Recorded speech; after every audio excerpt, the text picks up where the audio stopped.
Welcome back to the channel. Here's my top 10 list of what not to do or don't do this on eBay if you're selling antiques, vintage or collectibles.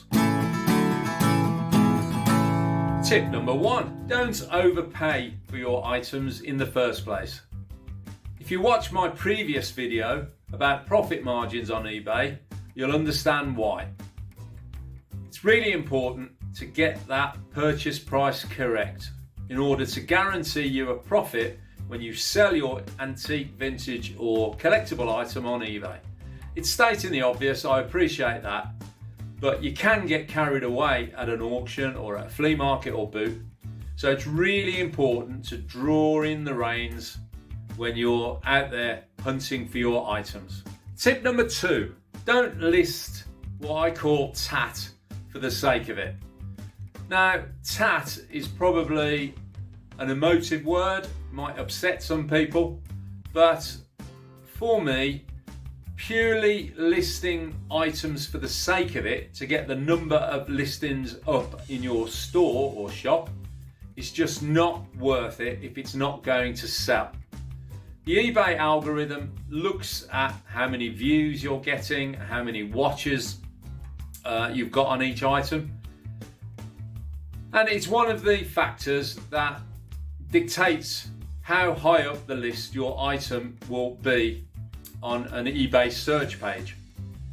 So listing items for the sake of it that aren't going to sell are really it isn't going to do you any favors at all. So list quality, less is more, as they say. Tip number 3, when you list an item, don't get greedy and overprice it. Do your research and look at the low, medium and high values that items are selling for. In my opinion, there's nothing wrong with aiming high to begin with. That gives you room for maneuver, it gives you room to take an offer, but don't get pricing it out of reach. It also gives you room, if you pitch it high, to start reducing that the price of that item, maybe on a weekly basis by 1%. It's certainly a tactic that I use and I can recommend that. Tip number 4, don't list loads of items on one day and then nothing for the rest of the week. Again, it's the dreaded algorithm. The eBay algorithm likes you to list items on a regular basis, in preference to listing a load of items on one day and then nothing for the rest of the week. I've learned that through experience. In the past I've listed 10 or 20 items in one day, get quite a few sales come through over the next day or two, but if I don't list then it tails off quite considerably. So purely based on my experience, I definitely would spread out your listings, and you can do this by creating drafts or scheduling when they're going to go live. Tip number 5, if you're listing an antique, vintage or collectible item, don't conceal any damage or defects in that item. All that's going to happen is your buyer will receive it, be unhappy, request a refund or return, and possibly even leave you negative feedback, which you really don't want. So always be honest and upfront about the condition of your item, not only in the condition category of your listing, but also I include this, copy and paste it into my description as well. So it's actually there twice. So any buyer can clearly see any defects or damage, and I also point these out with a close-up photograph and also mention this in my condition description, that all photographs are an integral part of the description. So please check the photos really carefully. Tip number 6, don't state your item is vintage or antique unless you're absolutely sure it actually is. In other words, don't guess an item is antique or vintage unless you have some provenance or there's a maker's mark that you can research or a date of some description. It's not, well, would you call it fraud? Possibly, I guess. If you're actually claiming an item is antique or vintage when it's not, then you are deliberately misleading the buyer. So I would absolutely recommend you stay away from this. Quite often a buyer will purchase an item based on its decorative, functional use, or it's something they need, they're looking for, and the fact that you haven't described it as vintage or antique doesn't really bother them particularly. If it's something they want to purchase, the price is right, they will buy it. They can make their mind up whether they've bought a vintage or antique item themselves when they receive it. But as I said, at the risk of repeating myself, do not list an item as vintage or antique unless you're absolutely positive and you have proof that it is. Tip number 7. When you list an item, don't skimp on detail. This is particularly important when selling an antique, vintage or collectible item, because the chances are that the potential purchaser could be a collector and will be very interested in that detail, including the age, date, manufacturer or maker. We've already talked about damage or defects, and I always research my item and include any useful information in the description. So don't skimp on detail. You don't always have to include that detail in the title description. You just want enough to attract them to look in more detail at your listing. So don't skimp on detail in your description.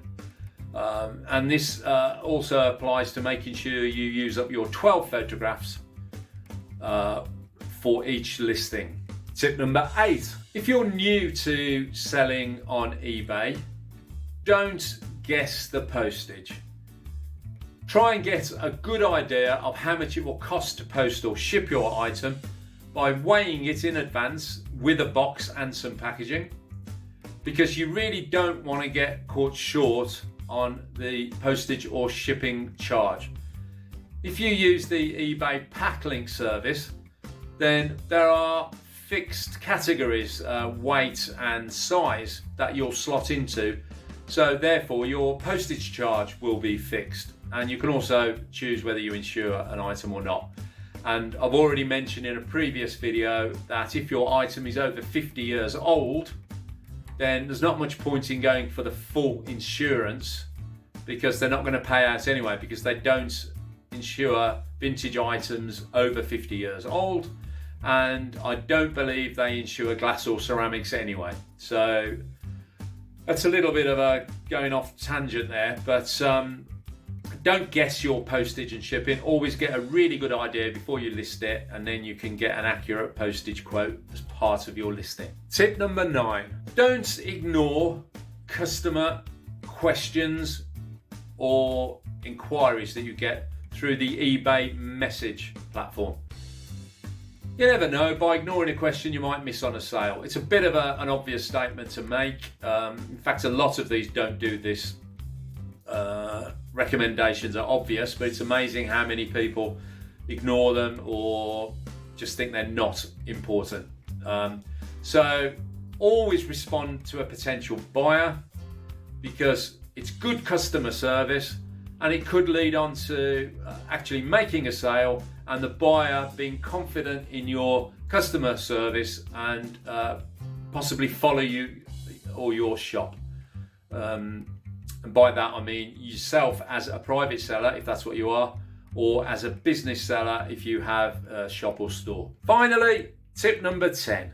Don't be afraid to call eBay customer service if you're unsure about anything you're selling or any aspect of selling on the eBay platform. Now, if you can't find the callback button, for want of a better word, on the customer support page, on the help and support page, then go to live chat and request a customer callback via live chat. I at the moment can't see the callback button on my customer service help and service page, so I always go via the live chat and request a callback there. It might take you a couple of attempts to do it, but it's worth it, and they will call you back within a minute or two. So highly recommend the eBay customer service. They're quite knowledgeable. They don't always know the answer, and if they don't, they will find out for you and in fact call you back again. So definitely recommend that, and don't feel afraid or intimidated about calling them. So there you go. There's 10 top tips listing don't do this on eBay. All based on my personal experience of a few years now selling on eBay. And I've learned by my mistakes, we all do, and continue to learn by my mistakes. So, you know, it's all part of the learning curve. And to me, I see it as part of the fun, the experience of selling on a platform like eBay. So thanks for watching, and I hope you found it useful, informative, and vaguely entertaining. If you did, and you'd like to see more films like this, please like, comment, and subscribe. And if you have any other don't do recommendations that I've missed off, please add them in the comments below. As ever, take care and stay safe.